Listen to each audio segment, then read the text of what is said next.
Immigration launches the eVoA payment system to make getting your VOA easier, but it's not for everybody. And with G20 only a week away, preparations are being ramped up, especially in security. Stay tuned for details.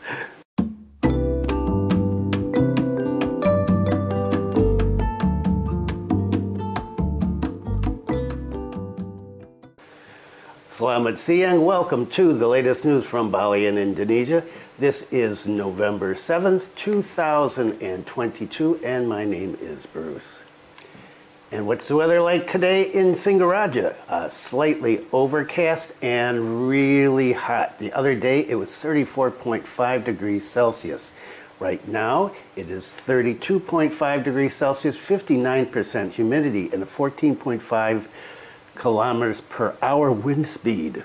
And no, still waiting on the eye surgery and waiting. A little frustrating, but that's the way things go. Okay, let's get into it. Immigration immediately launches electronic VOA and payment gateway system, supports the G20 Summit, and increases tourism on the international stage. Wow, what a headline. And that comes from the immigration website. Link is below as usual. The Directorate General of Immigration has completed the electronic visa on arrival system, is currently testing the system. And this includes payment through a payment gateway.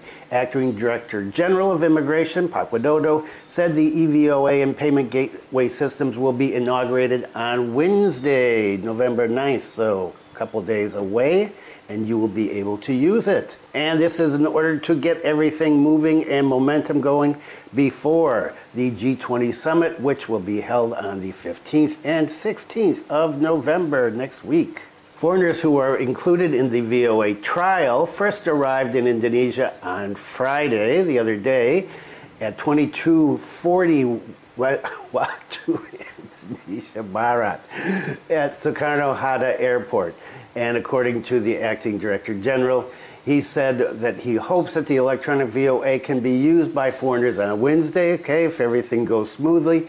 He said, we are trying all efforts in coordination related to this system as best and as quickly as possible in order to support the G20 Summit and the needs of the world community who want to have vacations and business meetings in Indonesia. Foreigners can complete the eVoA application pre-departure or during transit before entering the territory of the Republic of Indonesia, as long as they are connected to the internet. This can save them time and energy, and they can exchange their cash into rupiahs or US dollars. Okay, I'm not sure how that will work. The implementation of the eVoA is carried out gradually by prioritizing visa and arrival services at the airport Soekarno-Hatta in Jakarta and at our local airport right here, Igusti Ngurah Rai. Only foreigners from 26 countries coming up will be able to use this. Why? I don't know. Payment will be the 500,000 as usual, and you can stay for 30 days, and then you can extend for another 30 days once you get into the country. Similar to an e-visa, the eVoA can be used no later than 90 days after payment's made. So you can make payment now. If you're not coming for a couple of months, no problem. You've got to come within the 90-day window. The transaction path in the payment gateway is through a credit card or debit card that is included in Visa or MasterCard. In addition to the eVoA, a payment system through the payment gateway will be also applied to the Visa Online web-based application. Links below, right? So, good thing. The implementation of the comprehensive payment gateway in the visa system is intended to break down the bottleneck of billing code payments that foreigners often experience after making a visa application. So, less time messing around in the airport. And I'm going to talk about exactly what you have to do now in order to do this online, and there is a link to the gateway that you can follow if you want to pay early. Okay, this is called MOLINA, and the application is used for the issuance of the eVoA for foreigners who will enter Indonesia. On this site, it says, make sure to apply for a visa in accordance with the intent of the foreigner's activities in Indonesia. I love this part. Foreigners who abuse their visas and those who provide opportunities for foreigners to misuse their visas are subject to criminal sanctions. So what are the requirements for entering Indonesia using the EVOA? Your passport has to be valid for at least 6 months from the day you enter Indonesia, and you need to have a return ticket. The EVOA is a visa which allows foreigners to visit Indonesia for 30 days with the purposes of tourism, government visits, business meetings, goods purchasing, and transit. Holders of the passports of the following countries are eligible to apply for EVOA.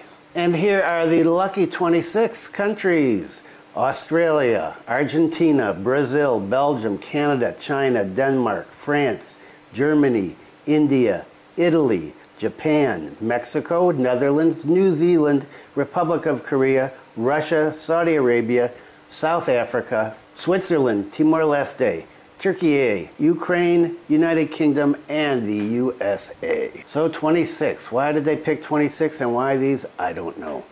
Holders of travel documents other than passports will not be allowed to use the EVOA.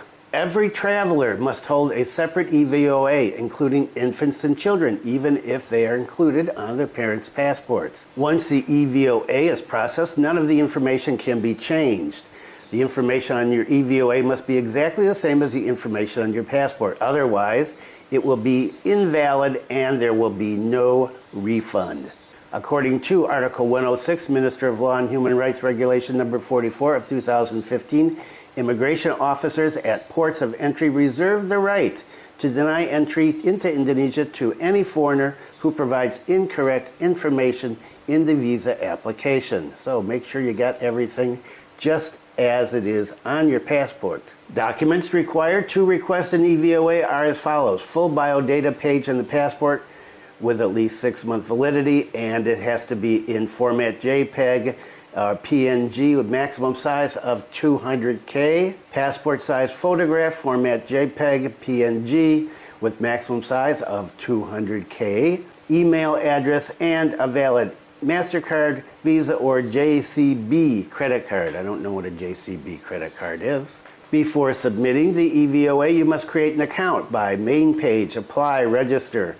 Please note that each EVOA must be submitted by the respective account. And perform. Fill in the data and upload the documents, receive a verification email, activate the account by clicking activate on the verification email. This has to be done within 1 hour of your application of receiving the clarification letter, the verification letter. After logging into your account, you can apply for the EVOA by clicking main page apply, then perform data filling, visa type, arrival information, residence information in Indonesia, payment, and granting EVOA. After completing the payment confirmation page, you must proceed with the payment within 120 minutes. Otherwise, the system will not accept payment and you will need to create a new request. Your card, your credit card, does not have to be under your name. Kindly make sure that your card has a 3D secure system and is open to international transactions. After completing the payment process, your EVOA will be available in your account. Immigration officers at points of entry can verify your EVOA in their system. However, you are advised to keep your EVOA with you either as a soft copy on your tablet or your phone or your computer, or as a hard copy in case of a failure in the system.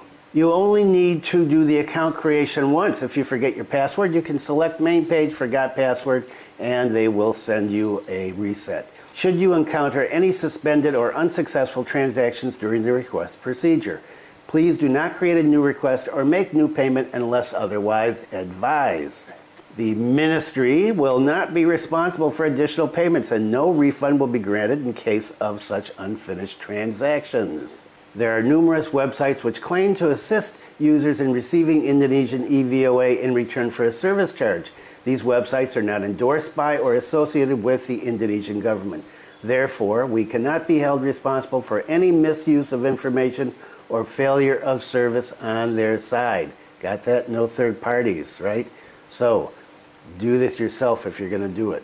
So if anybody tries this, leave a comment. Let us know how it goes. Is it easy? Is it hard? Is there some screw-ups? What's happening? And this starts on Wednesday. Okay, let's get on to G20. And G20 will be here the 15th and 16th. And everybody is waiting for the leaders and to see who shows up. Indonesian police hold security training for G20 Summit in Bali. Indonesian National Police, Polri, carried out a pre-exercise for Puri Agung Operations 2022 ahead of the summit, which will be on the 15th and the 16th. The police deputy commissioner said the drill would be held for 3 days, and it just finished this past weekend. It was Thursday, Friday, and Saturday. According to him, the drill is aimed to improve the skills of police members according to their respective functions and fields. Furthermore, they must know the potential vulnerabilities that might emerge in areas where they are about to be assigned, and how to deal with those emergencies should they arise. Regarding security, he said that National Police will collaborate with and coordinate with the ministry, agencies, local governments, the military, and community Petulang officers in Bali. He said, we have prepared measures and efforts to anticipate potential vulnerabilities that might occur. And with the assassination of the former Prime Minister of Japan the past few months, and the attempted assassination of the former Prime Minister of Pakistan, security is needed. Additionally, he noted that all personnel have entered into the area since the first, and all infrastructure such as electric vehicles, cars, and motorbikes are here. He said, we've prepared the use of electric vehicles from the traffic division, both cars and motorbikes, for escorting the heads of state, and members have been given practice and testing because, well, maybe they're not used to using all these electric vehicles, and so they're trying them out. And what about a train in Bali? There are lots of news about the first LRT train in Bali. It turns out that there's no investors yet. Surprise, surprise. The discourse on the construction of a train in Bali is still unclear, although it's targeted to start in 2023. There's no investors, so they don't know how they're going to pay for it. The plan for this first train is going to run from the airport to Seminyak in Kuta. And according to the head of the Bali Provincial Transportation Service, he said they need approximately 8.3 trillion rupiahs. And, well, they don't have any money, and so they're looking around. He said, nothing yet. We're still preparing the funding. Now we are doing a feasibility study. If the central government, the regional governments, regency governments, if they all agree with the investors, should they find investors, then the construction of the electric train will start immediately. In terms of the plan, he said in 2023 there should have been clarity on the funding. If not, what if you don't have the money? You can't build it. Wow, insightful comment. The presence of the electric train, he said, will serve to reduce the number of vehicles passing on the streets. Currently, the Korean government, I didn't know this, is submitting a proposal for the construction of an electric train in Bali. I don't know if it's this train, and if they are, well, I assume they're going to fund it, right?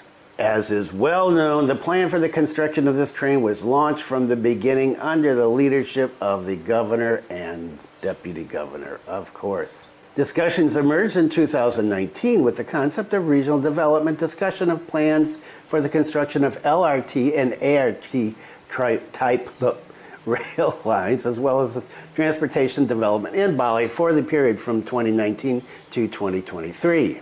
So the LRT is a light rail transit, and ART is autonomous rail rapid transit. And the ART rail line will be made from Ngurah Airport to Kuta to Denpasar to Sanur. And so will this electric train ever be developed? Or will this be like the mythical North Bali Airport, one of those things that we talk about every year? Who knows? You just have to wait and see. No Bule is behaving badly today. Locals behaving badly. A couple of them. Up in arms, youth group Brawl in Kuta makes worry and disrupts traffic. Boy, this is everywhere in local newspapers, and some confusion about where it happened. Some reports said one place, another report said another place.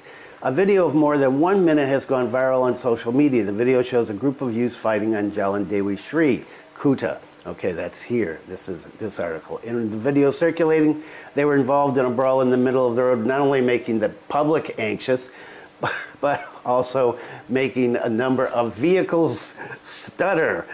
This incident occurred on Thursday night. A number of youths were seen attacking each other with bare hands, and they were dressed in black and white. I don't know if this is youth groups, I guess.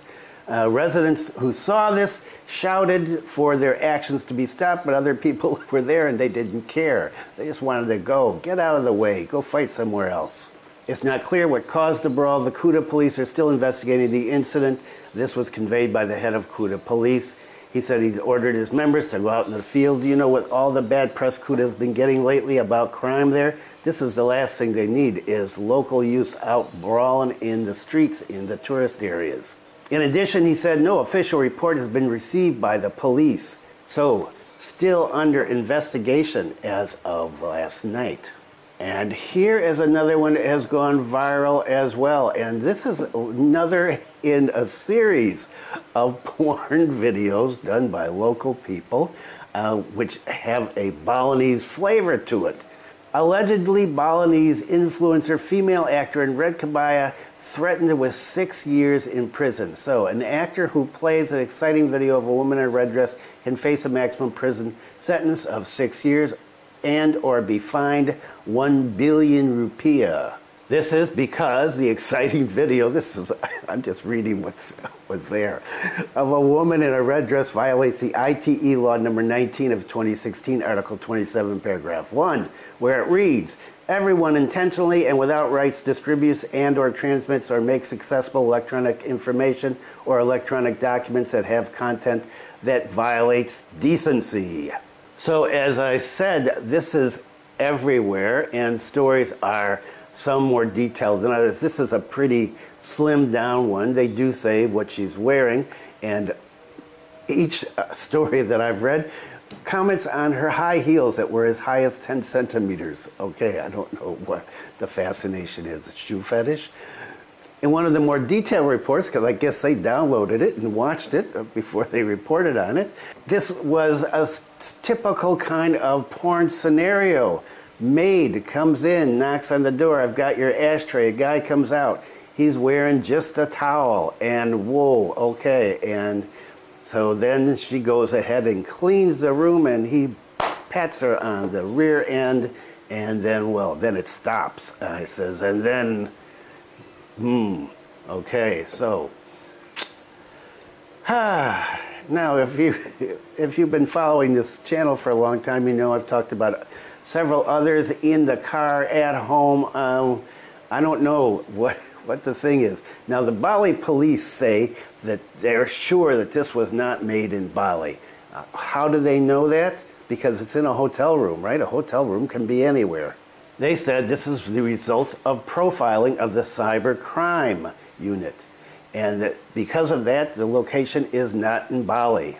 Although suspecting that the video is not recorded in Bali, the Bali police are still trying to carry out an investigation. So despite the police saying that no, it wasn't done here, I guess social media, some people are saying that the female lead is an influencer from Bali. Maybe they recognized her face because apparently it was fairly clear. The image I saw, yeah, I guess if you blew it up, you could maybe tell who it is. But the police don't know, and they're still trying to figure out who it is. They may catch the young lady and the man. And as I said, a lot of different reports, and one of them mentions she's 24 years old, because I guess that's what she said in the video. Sir, I'm only 24 years old. Wow. Can't make this stuff up. Okay, that's it for today. Nothing new on second home visa. Still got a lot of time before it's going to be put into place, and I expect something will come up, maybe not until after G20. People seem to be pretty occupied with that right now. We'll just have to wait and see, and I know it's tough waiting and seeing. Hang in there. Thanks for viewing. Be kind to someone today. Stay safe, and I'll see you on Thursday.